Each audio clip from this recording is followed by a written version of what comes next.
This year, a record 18,000 people have made the pilgrimage to Washington. AIPAC's official mission, strengthening, protecting, and promoting U.S. security relations with Israel.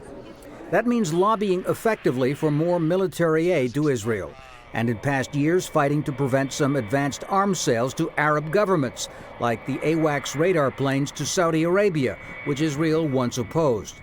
But the perceived Arab threat has been outdated by the greater menace Israel sees in Iran. So in some ways, the traditional enemy of my enemy is my friend. The Saudis, the Egyptians, the Jordanians, who in the past, as you're right, Israel said, oh, you're giving weapons to these countries. They now have a common interest.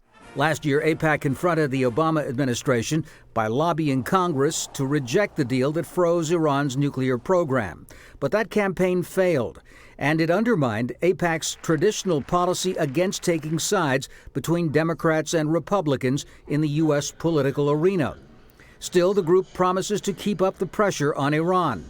These delegates heard one opponent of the deal warn that remaining sanctions are losing their power to curb Iran's regional ambitions. Today, even when things are technically prohibited, people will erode the sanctions at the margin. That assessment disturbs activist Eva Arkin. It's very important to, especially from where we stand in this conference, to really get the right answers and how afraid we really should be.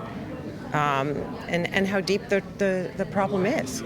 Most Americans agree, with 2 in every 3 opposed to the nuclear deal, according to a recent Gallup poll. AIPAC may not reflect the full range of opinion among American Jews, who constitute less than 3% of the population. But one measure of their influence, 4 presidential candidates, Democrat and Republican, will be here to court their votes.